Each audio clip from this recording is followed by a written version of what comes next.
O convidado do ASLAB ao Minuto de hoje é Francisco Queiroz, investigador e colaborador da Rede de Investigação em Azulejos. Enquanto não é possível repor este ASLAB 58, o Francisco deixa-nos algumas ideias sobre os azulejos em cemitérios e a azulejaria funerária. Quando pensamos em arte cemiterial, ocorre-nos desde logo a questão das cantarias, do ornato. Eventualmente, peças em bronze, em ferro. E os azulejos? Sim, nós temos em Portugal exemplos muito interessantes de azulejaria em cemitérios. Tive já a oportunidade de abordar este assunto mostrando alguns dos mais antigos num congresso realizado há alguns anos atrás. O trabalho está publicado, mas ainda há muita coisa por dizer sobre este assunto.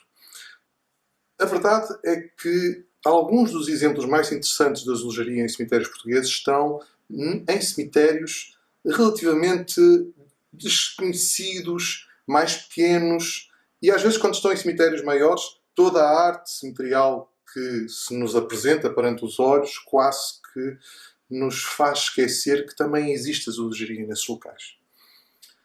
Alguns dos primeiros exemplos que nós encontramos em Portugal têm a particularidade de terem sido pintados a preto, precisamente para conferir um aspecto mais fúnebre.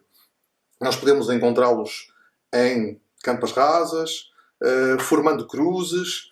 Podemos encontrar também no interior de algumas capelas tumulares de grande dimensão, nomeadamente pegando em padrões que se usavam na mesma época para revestir fachadas e colocando alguns dos motivos estampilhados a preto, precisamente para dar um tom ligeiramente mais fúnebre. E há até casos muito raros em que se produziram padrões especificamente para cemitérios com motivos apropriados ao tema. Muitas vezes os azulejos aparecem apenas como uma forma de revestimento e às vezes são exatamente os mesmos padrões que nós vamos encontrar em fachadas de edifícios. Mas quase sempre isto sucede em zonas do país onde não há mármore, onde a pedra de cantaria eventualmente podia ser até mais escassa, e então a azulejaria surge para fazer o revestimento das partes dos jazigos, sobretudo das capelas, que não têm cantarias, nomeadamente os alçados laterais e o alçado posterior. Em alguns casos até simplesmente simulando o mármore. Há, pois, aqueles casos em que nas zonas do país onde existe boa cantaria e onde os jazigos até são todos feitos em pedra trabalhada, a azulejaria aparece muitas vezes para rematar um gaveto. Por exemplo, se há um jazigo que está no centro do cemitério, no entroncamento de 4 ruas do cemitério, muitas vezes surge um painel precisamente no alçado lateral. Pode ser um painel inspirado na azulejaria antiga, pode ser um painel com um santo, pode ser até representação realista da própria pessoa para quem foi mandado fazer o monumento. E nós podemos encontrar obras de grande qualidade artística, precisamente feitas para este contexto. Entre os vários artistas que eu poderia mencionar, por exemplo, o Paulino Gonçalves, para falar do norte do país, outro, o Jorge Colasso. No caso do Paulino Gonçalves, o exemplo que é mais conhecido está na região de Ovar, e podemos encontrar os anjos, com alguma influência arte nova. Podemos encontrar flores que tinham um significado específico relacionado com a morte, ao passo que, no exemplo de Jorge Colasso, que está, algures, num cemitério muito pouco conhecido de Trás-os-Montes, o tema principal é a ressurreição de Cristo, precisamente aludindo à esperança na ressurreição de quem manda fazer o jazigo.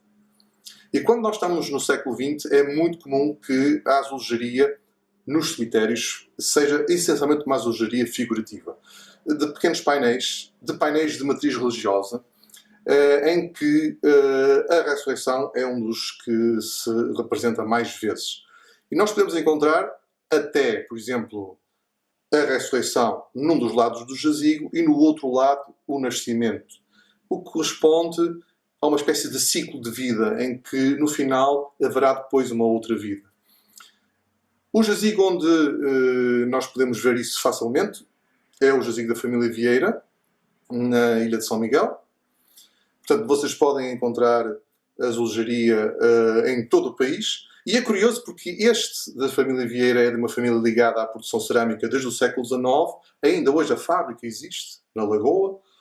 Mas o painel de azulejos, os dois painéis de azulejos, na realidade, que estão no jazigo, foram feitos em Aveiro, na fábrica Aleluia. Portanto, é interessante vermos como é uma tendência quase transversal.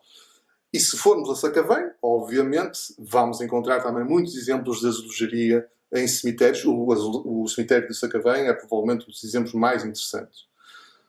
Em suma, a azulejaria nos cemitérios portugueses começa sobretudo à volta de 1850. Nós podemos encontrá-la em jazigos, mas também podemos encontrá-la nas próprias estruturas dos cemitérios, nomeadamente nos altares, à entrada. E é interessante notar que começa à volta de 1850 e ainda não parou. E ainda hoje se fazem obras de azulejaria em cemitérios, algumas das quais de grande dimensão.